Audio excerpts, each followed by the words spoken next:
welcome to my channel, or welcome back to my channel. To give you all an update, I did have the baby. His name is Kingston. I had him on the 24th. I had him all natural, and now we're at home just adjusting to this new life because they do have, well, he does have two older brothers. So this is my third son. So I'm in for a journey, but hey, today's video was a requested video for me to talk about like your pre and post labor, I don't know how to say it, pre and post labor things that you have to do or things that you need to think about doing before and after you deliver your baby. I have my laptop because I wrote all my notes on my phone, but I'm recording on my phone, so I had to send it to myself through an email. So I'm going to be looking down, but I'll also post pictures to the sides just so that you can kind of see and get an idea of what I'm talking about. Now, my notes aren't really, it's not really in order, but it is all something that you should think about or have in order before or after the arrival of your baby. You want to make sure that your work-related leave is in place. So if you are a full-time worker, you want to make sure that you assure your position within your job because once you deliver, you're going to need about 6 weeks off. Just allow your body to recuperate and heal. And most jobs do give you that 6 weeks or I mean it's usually 2 months or 3 months that they'll give you away just so that your body can heal and just so that you can bond with your new baby. I would suggest to do this at least 4 weeks prior to your due date because once your due date hits, I don't know what the percentage is, but some women deliver on time, some women deliver after, and some women deliver earlier. My due date for Kingston wasn't until July the 7th. I just had him June the 24th. So luckily I had all of my things in place just to make sure that for one, my position at my job is still assured, and then I will be getting paid from my leave. Another thing, you want to make sure that your hospital bag is packed. Probably have that packed by 36 weeks during your pregnancy. Also make sure to bring your medical card because if you do plan on breastfeeding, they're going to have you fill out this paper. You're going to have your medical ID and your medical information. I personally had my medical card, but I didn't feel like getting up and walking across the room to get mine. So when I called medical company number, they was like, you know, we can't give that information over the phone. So you want to make sure that you have that handy with you. Don't forget to bring your purse because there may be something that you have to pay for, just like your medicine as well, your pain meds or other medicines that they decide that they are going to prescribe for you. So that's good to have too. So just make sure to bring all of your personal information like your debit cards, medical cards. Heck, if you old school, bring a checkbook. This is something that you want to do before delivery as well. You want to make sure to have all of your baby clothes washed in their room or whatever space in your house you decide that you're going to have your baby sleep. Make sure to have that organized. Make sure to have their clothes washed. Make sure to have just the small essentials because once the baby comes, you're already kind of going to be not necessarily stressing, but you're going to already feel like, you know, am I going to be an adequate mother? Like, do I have this? Am I doing a good job? So you're already going to be having all of these thoughts in your head. So you might as well go ahead and have all of that stuff prepared because your body's going to have to heal. Depending on if you have a vaginal birth or a C-section, I've heard that a C-section, you really have to stay off your feet as much as if you had a vaginal birth. So you're not going to be able to do a lot of walking and moving around. So just make sure to plan ahead and have this stuff done. I almost didn't have it done in time. Luckily, I was able to get it done. Now, mind you, I did stay up until about 5 o'clock in the morning, but I was determined because I did not want to wait until the last minute, which I really did, but I didn't want to wait until the last minute to get all of his stuff done. Now, this goes along with having all of your baby clothes washed and their room and their space organized. Do not delay nesting opportunities. Nesting opportunities is like when you get that big ball and boost of energy to want to clean, to want to organize, to want to do all of this stuff. Get it done. Like, nesting is a natural thing, and it's very beautiful and it's very necessary. So don't delay that process, and just go ahead and get everything done piece by piece, because you do want to make sure everything is sanitized, everything is clean before you do welcome your baby into your home. If you're in the hospital, they are going to ask, do you have a will set up? Because when you deliver, I mean, I don't want to scare you, but when you deliver a child, you are literally close to like a life or death situation. There's many women that make it during delivery. There's some women that don't. And I mean, I'm just being honest. I mean, anything can happen during delivery.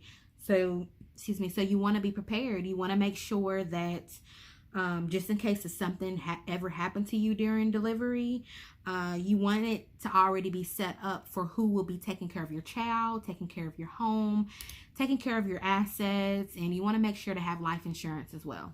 So while you're in the hospital, it does get a little awkward because, especially if this is your first time having a kid, you're gonna feel like, you know, please don't touch me. Like, this is so gross. I'm bleeding. I'm in pain. Like, get away from me.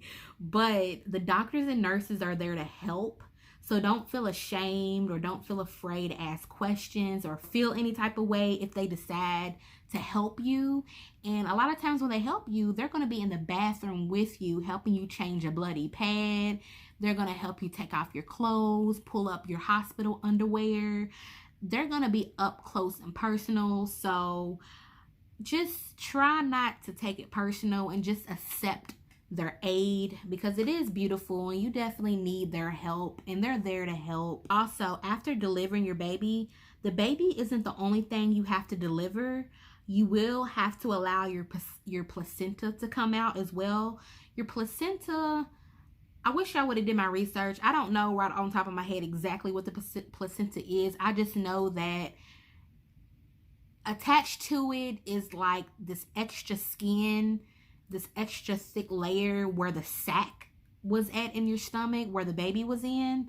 So, and then of course the umbilical cord is attached to it. So you also are going to have to deliver that too. So right after you deliver your baby, you're going to feel a little bit more pressure and pain because that has to come through as well. The doctors will have to press heavy on your stomach just to avoid any blood clots and just to see how your blood is coming out. Because of course, I mean, some women still have a period during pregnancy. My sister bled throughout her whole pregnancy. I don't see how she did it. I don't see how that happened, but I mean, every woman's body's different. So,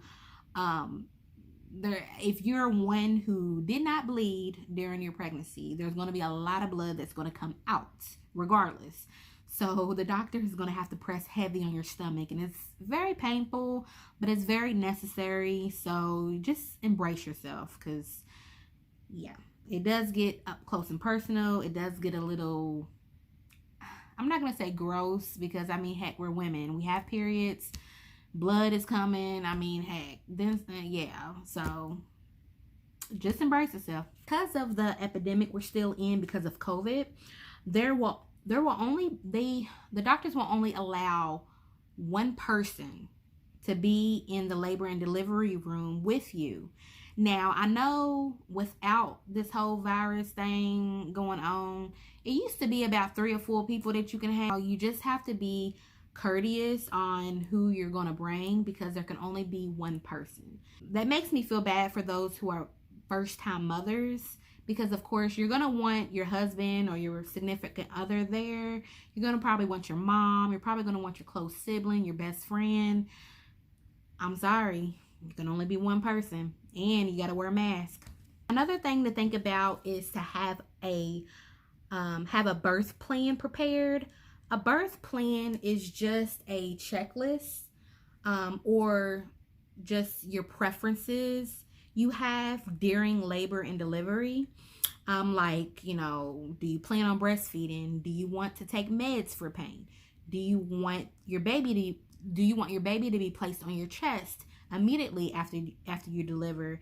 And things of that nature. A birth plan isn't required, but if you are one to think about what you should have done or wish you could have done after something has already been done, it probably would be necessary for you to make a birth plan just to ensure that your voice is heard and honored. Me personally, I just wanted my baby on my chest. I wanted to wait for them to cut the umbilical cord for a while, because I know that there's like a lot of nutritions and stuff that passes through their umbilical cord that they still need.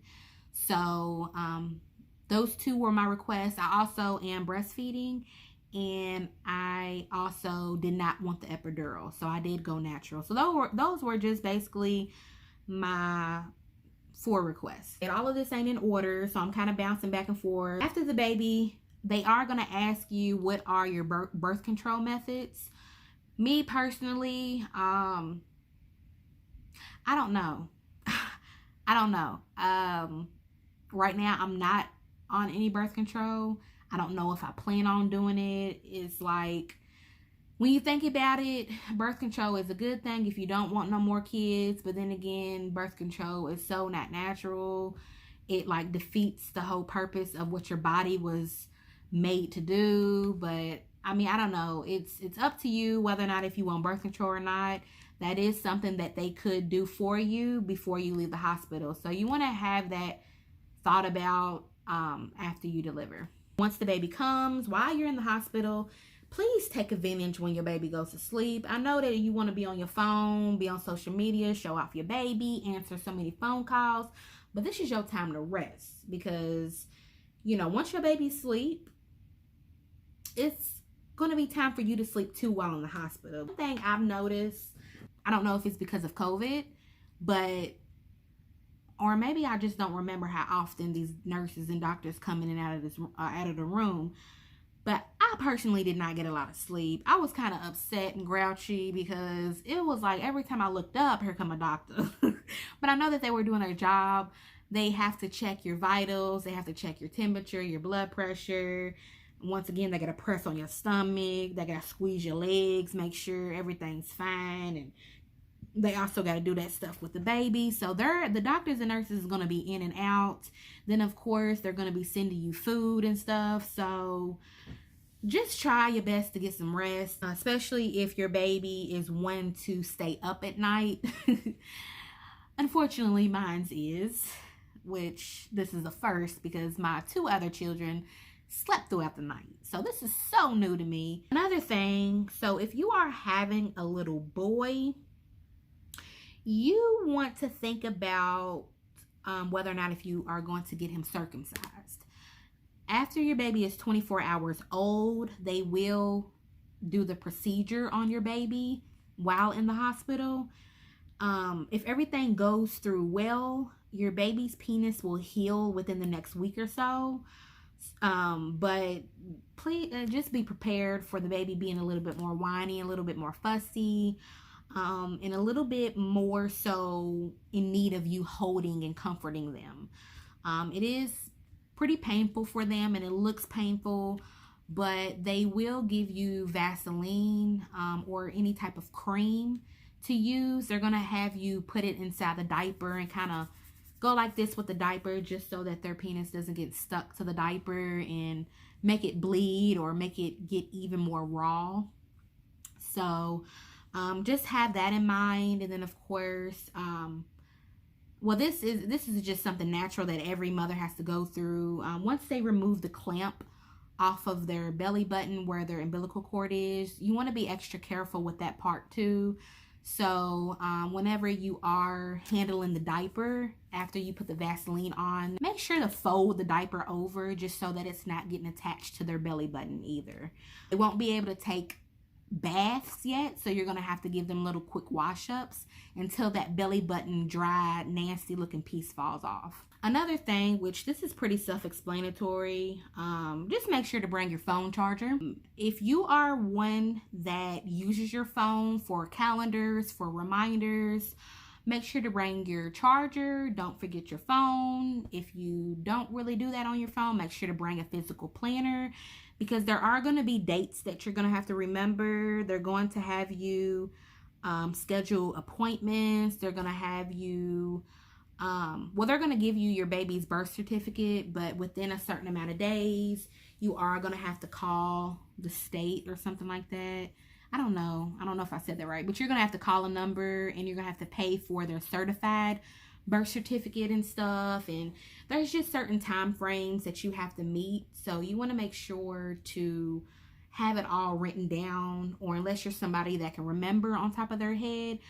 I'm not. I have to write it down as a reminder. So just make sure to be prepared for that. This is after delivery, depending on if you have a vaginal or a C-section. If you do or don't have any complications, I mean, you're going to be staying in the hospital up to 24 to 48 hours, or probably 3 days at the most. So just plan ahead. So this is a thought something to think about before delivery as well. If you are a mom that has pets, are your pets capable enough of accepting a new life into your home? I know that there are really genuine fur babies that just love on you so much while you're pregnant, and I don't know, maybe the size of the fur baby, I don't know, but I know that there are some people that were able to keep their pets because they didn't do any harm to the baby. Now, there are some pets that do become jealous or angry, or I don't know, maybe they might go through some type of crisis because you're not able to spend that much time with them now that you're spending more time with your human baby.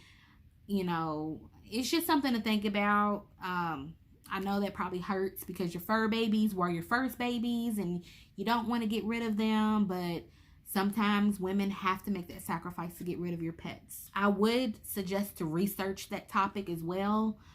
Maybe there's a specific animal that you can keep. I know that cats, with their toxins and stuff in their urine and feces and their litter boxes, I know that babies can't really inhale all of that. So, you know, that's something to really think about and plan ahead for. Now, here goes a list of all of your body changes and your new habits that you're going to have to pick up. You will be wearing these huge maxi pads that go up to the front and all up to the back. You're going to be wearing those for the next 4 to 6 weeks. So just be prepared for that. I know I like tampons. There's a lot of women who wear tampons as well, but you won't be able to use those until after 6 weeks. So be prepared to wear pads. They do give you these little wet circle wipes infused with medicated witch hazel that you can place inside the pads. Because once you deliver, there is a big possibility for your cervix to tear. And once it tears, they will have to stitch it up. Luckily, my tear wasn't that bad in need of it to be stitched up, but I still do use the little witch hazel. They are going to give you this pain reliever spray because it is going to be hard to poop. So once you do poop, it may be painful. So that spray, it's like a pain reliever, burn reliever, stress reliever. It's all type of relievers because it numbs you up real good.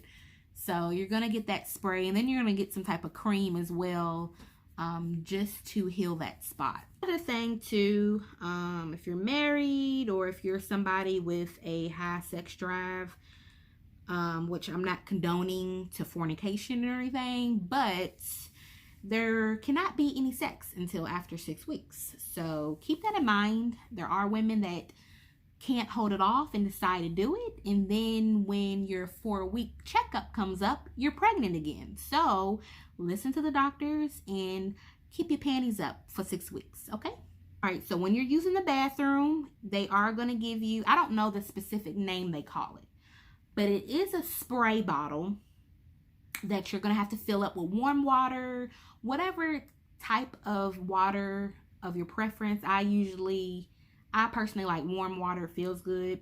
So you're going to have to fill it up with water. And instead of wiping yourself with toilet paper now, you're going to have to wipe yourself with the spray bottle, squeezing yourself with water. So that's going to be your normal way of wiping for the next 6 weeks, or until you feel as though your lady areas are completely healed. I know women like to wear their Victoria's Secret little high-end lace, nice, cute panties.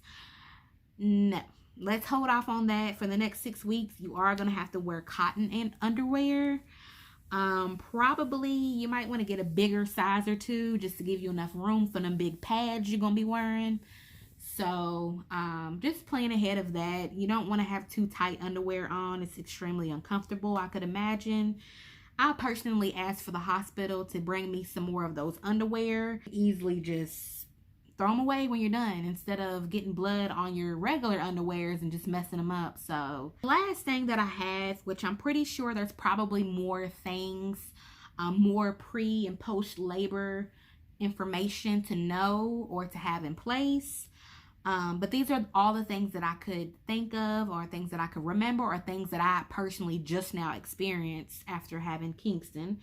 But this is the last thing I have. You want to make sure to drink lots of water, and you want to try to move around as much as your body tells you to. But that excludes lifting anything heavy, because you don't want to strain something. You don't want to cause yourself to go back to the hospital because you didn't broke or popped something. So just be careful with that. No long workout hours. I mean, once you have the baby, your stomach's still gonna, you still gonna have like the little baby pudge. A lot of women just snap back. I don't know how, lucky y'all, but it's probably gonna be a while for me to get my baby fat off. But hey, it's all good. It's all good. But just keep that in mind and rest as much as you can. And just take it easy. Just take it easy. You have a new baby now. Your schedule is going to be completely different. Your body's going to be completely different. Your mindset is going to be completely different. So just take it easy. You can't do everything at once. Hopefully your husband or your significant other will help you during these times.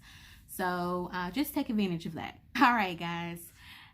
Thank you for all of those that lasted throughout this whole video. I know that it isn't that short, but I just wanted to make sure to include everything that I found to be important to know and to do before and after labor and delivery.